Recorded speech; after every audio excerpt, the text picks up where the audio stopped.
Hey, welcome back to Math with Patrick. Today is August 5th, and we're solving problem number 217 from the Daily Epsilon calendar. And we should figure out why. The answer is 5 today, because that matches today's date.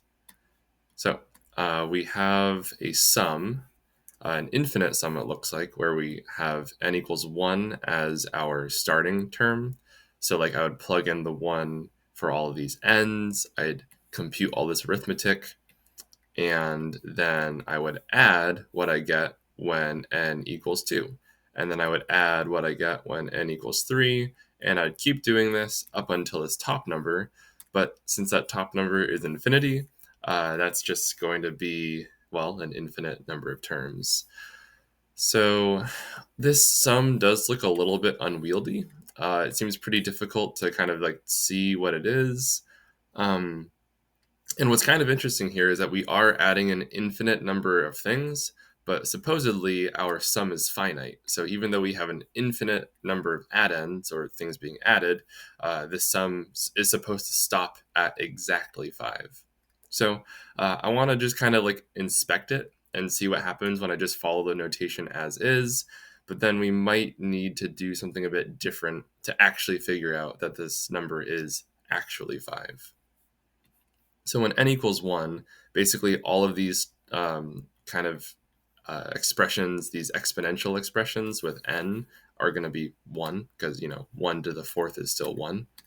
So in my numerator, I'm seeing 20 plus 8 minus 4, which is 24. And then in my denominator, I'm seeing 4 plus 8, which is 12, and then minus 1 minus 2, which would make 9. So when n equals 1, the first term I'm getting is 24 ninths, which is a little bit of a strange number to me. I mean, I guess it's just a fraction, so it's not that bad. When n equals 2, the computation is going to be a bit harder. Here we have 20 times 4, so that's 80. We have 8 times 2, so that's 16. And then we have minus 4. So this is going to be 92 on top now. Then on bottom, let's see, I'm going to go actually right to left. So this will be a minus 4. Oh, this will also be a minus 4. This will be 8 times 8, so 64. And then this will be 4 times 16, so also 64. And then ultimately we get 60 plus 60, which is 120. So already the computation, like it wasn't hard to plug in all those 2s, but when I plug in all those 3s, it'll get a little bit harder. Like, I don't think I can do like 4 times 3 times 3 times 3 times 3 like that easily. I think that's 364, but anyways, the computation is going to get a bit harder, and I don't really want to do it this way. Not only because the computation's hard, but because I'm not really going to be able to see that this long list of fractions, all added up, is going to be exactly 5. Like, the denominators are going to increase wildly, the numerators are going to increase wildly, and it's going to be really hard to like claim that this is just 5. So another thought that I had is maybe we could factor the numerator and denominator, and maybe there we're going to be able to find maybe some cancellations or maybe some patterns. So let's see what happens. In the numerator, we have a greatest common factor of 4, so I could pull that out. And I'll get 5n squared plus 2n minus 1. And then in the denominator, I think my greatest common factor here is just n. So I have n on the outside, and then 4n cubed plus 8n squared minus n minus 2. I was thinking of factoring it, but I don't think the numerator is factorable at least. So like if I tried, at least factoring it with whole numbers, since 5 is prime, the only way to split up 5n squared with prime numbers is 5 and 1. And then since 1 isn't prime, so the only way to, or negative 1 isn't prime either, but the only way to factor the negative 1 would be to put a minus 1 here, or maybe it was a plus. And then I need to swap the signs for this one, because like a positive 1 times a negative 1 would give me this negative 1. Or vice versa, it would still give me negative 1. But then the only way for me to get a middle term out of this, I could get maybe a positive 5n and then a negative 1n. So I could get 4n as my middle term. Or I would have negative 5n plus 1n. And so maybe my middle term would be negative 4 if I were factoring it with whole numbers. Since this is a 2 right here, I know that there are no whole numbers, or integers rather, that I could use to factor the numerator. So it must be some kind of like weird like square root business, which I'm really not too fond of doing. So let's just keep the numerator in standard form instead. The denominator, though, fortunately, is a different story. This cubic right here, we could factor by doing a process called factoring by grouping. The first thing to notice is that the first two terms have a greatest common divisor. That's going to be 4n squared. I'll be left with n plus 2. And then the last two terms have a greatest common divisor. Negative 1 is the best one here, because then I get n plus 2. And the whole goal of factoring by grouping is to get these factors to match. And since they did, I can kind of like backwards distribute to get a factored form of 4n squared minus 1 times n plus 2. All right. Because maybe if you wanted to kind of justify this step, you could imagine distributing this n plus 2 to the 4n squared and also to the minus 1, and we would get an expression that looks like the one above it. This factor on the left is a difference of squares, so I know I can factor that pretty quickly as 2n plus 1 and 2n minus 1, and then this n plus 2 would just kind of be right next to it. And all of these are being multiplied by an n in this denominator here, so we'll have n times n plus 2. I'm just reordering it so that I have my larger leading coefficients to the right. It just feels a little bit neater that way to me. So I haven't really done much, though. Yay, I factored my denominator, but that's about it. I do know of a strategy, though, where we could do partial fraction decomposition. Whenever you have a fraction, let's say just 7/15, there is always a way to express that as a sum, maybe a difference of fractions of different denominators. And the rule here basically is that if your denominator is factorable, say if like 15 is the same as 5 times 3, then I know that I could use those same factors to produce this number right here. It's not too obvious what these numerators are going to be, and so it's a little bit of work to figure out those numbers. But I do know that if I have a factorable denominator, which I do here, I will be able to write it as a sum, maybe a difference of fractions. And if it happens to be that it needs to be a negative sign, I could just put a negative number up here in the numerator instead. So I'll keep these all as plus signs for now. And I'll bring all my factors here, and they're all distinct factors. And I say that because if we had some kind of like multiplicity 2 or a repeated factor there in the denominator, the strategy for partial fraction decomposition would need to be a little bit different. But since all of my factors are unique, basically I know I can split up all of my factors just like this. Well, now it's a matter of figuring out what all of these numerators are, though, because I have no clue what they should be. However, there is something we can do here. Basically, I know that this and this expression should be equal. And so if I multiply both sides of this equation by my factored denominator, I'm going to get, honestly, kind of a wild expression, but let's just see what happens. I will get 20n squared plus 8n minus 4 is equal to, and it's going to be all four of these terms multiplied by this denominator here, because I'm, again, imagining that I'm multiplying both sides of this by this denominator.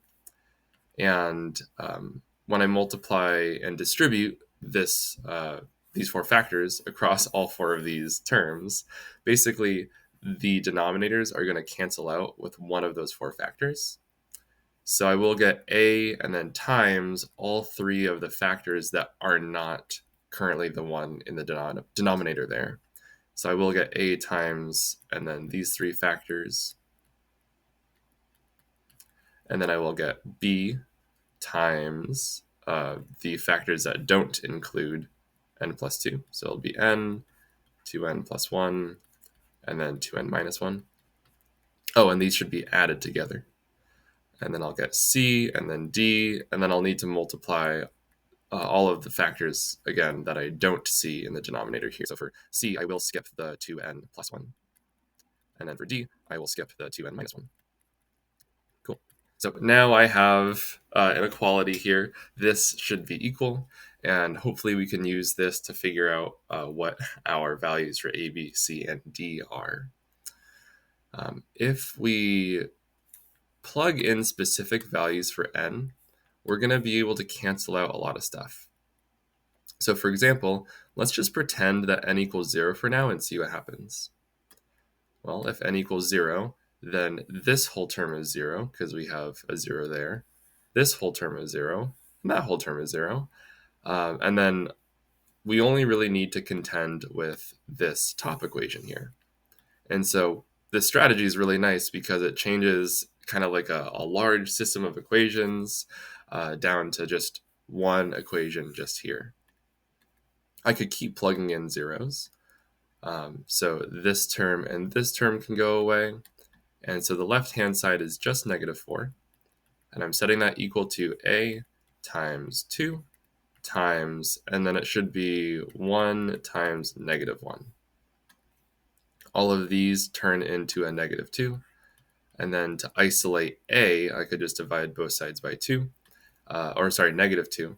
And then that would show me that a is equal to 2.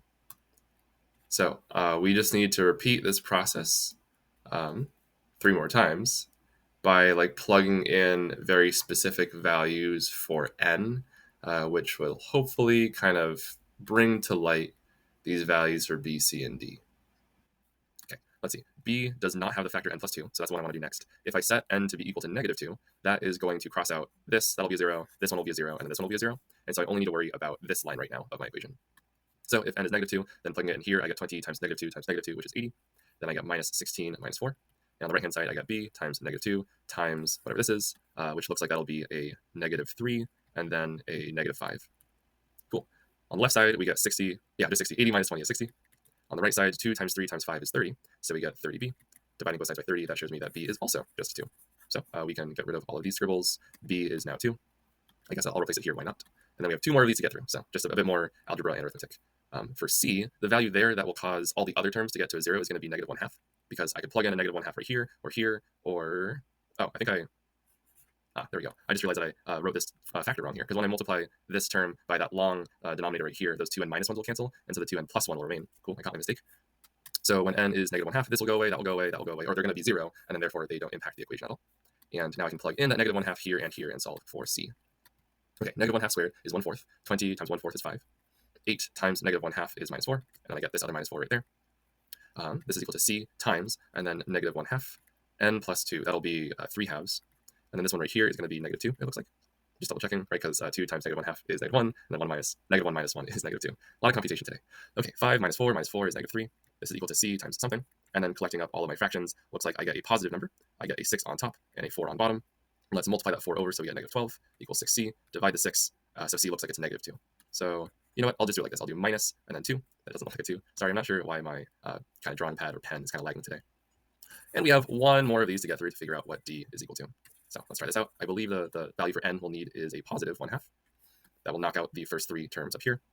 We will get 5 plus 4 minus 4. So the left-hand side is equal to 5. And on the right, we will get d times 1/2 times 5 halves times 2. Okay, and then these 2's can cancel, so we get d times 5 halves equals 5. And so this shows you that d needs to be 2 to get these to cancel, and then we'll get 5 equals 5. So kind of interesting that all of the numerators here are just 2's. I mean, I guess this is a negative 2. And I'm hoping that this kind of partial fraction representation of our sum is going to show us something more than the original form was showing us earlier. And I'm hoping that we get lots and lots and lots of cancellations, and somehow this 5 is just going to show up before us. I don't quite see it yet, so let's just kind of see what happens. Well, let's try to figure out what happens when we just run through our computation again. So we're doing the sum from n equals 1 to infinity. And you know what? I'm actually going to, I think it'd be nice to factor out the 2. All of our terms are going to have that 2 in the numerator. And so if I factor it out, I can just kind of ignore the fact that I'll just be writing the number 2 over and over and over again. When n equals 1, we will get 1 over 1 plus 1 over 3 minus, and then this term is going to be 1 over 3. This term is going to be 1 over 1. Okay. Wait, this feels weird. It's just because I forgot the negative sign, that's all. This one should be a minus. So, caught my second mistake. Alrighty. So since that's a minus, this does match up with our first term. So I see we have 2/3 here, another 2/3 here. So overall we have 4/3. And then multiplying it by this 2 out front, we'll get 8/3. And then 8/3 is equal, or it's an equivalent fraction to this 24/9 that we found earlier.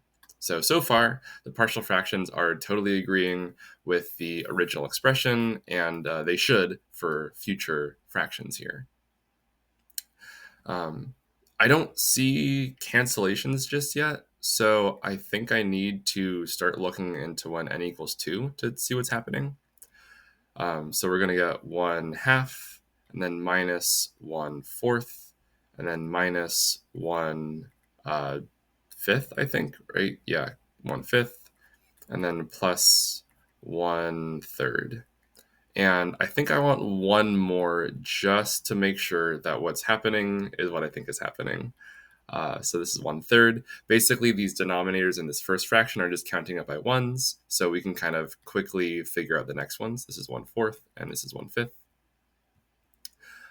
These fractions are also counting up by ones, but they're just offset by 2, so that's why it starts at 3, then 4, then we'll have 5, 6, and then 7. And then both of these denominators are counting up by 2s. So the 1/3 and the 1/5 will be followed by a 1/7, then a 1/9, then a 1/11. And then finally, the last fraction is also counting up by 2s, and so we will add on a 1/5, and then a 1/7, and then a 1/9. And these all go down infinitely, right? Because our sum is infinite. So that means that I can expect more and more and more terms that follow this pattern. So I was noticing that these fractions that count up by 2s in their denominator are going to cancel. Right, this like negative 1/3 and this positive 1/3 go away, negative 1/5, positive 1/5, negative 1/7, positive 1/7, etc., etc. And this negative 1/11 is going to cancel with the next positive 1/11 that we just don't see yet. But again, infinite sum, it will show up. So in the last two kind of columns here, the only number that I need to worry about is just 1. And in the first two columns, I should also get a nice amount of cancellations here too. Positive 1/3 and negative 1/3, positive 1/4, negative 1/4, positive 1/5, negative 1/5, and then this 1/6 will cancel with that negative 1/6, and then the next 1/7 will cancel with this negative 1/7. So I am only left with these two fractions at the start. So my infinite sum can be pared down significantly to just 3 terms. We have 1, 1, and 1/2. So overall, we're going to get, let me make some room. We're going to have that 2 out front, and then times 1 plus 1 plus 1/2. And that's it. Since it's an infinite sum, all the other ones cancel out. We are just left with 2 times 5/2 today. And of course, that is just equal to 5. So partial fractions were the right way to go. We can see that all the cancellations lead us to the number 5, and we're all done for today. So thanks for coming along for this longer video. I hope you enjoyed my solution, and I'll see you tomorrow. Bye.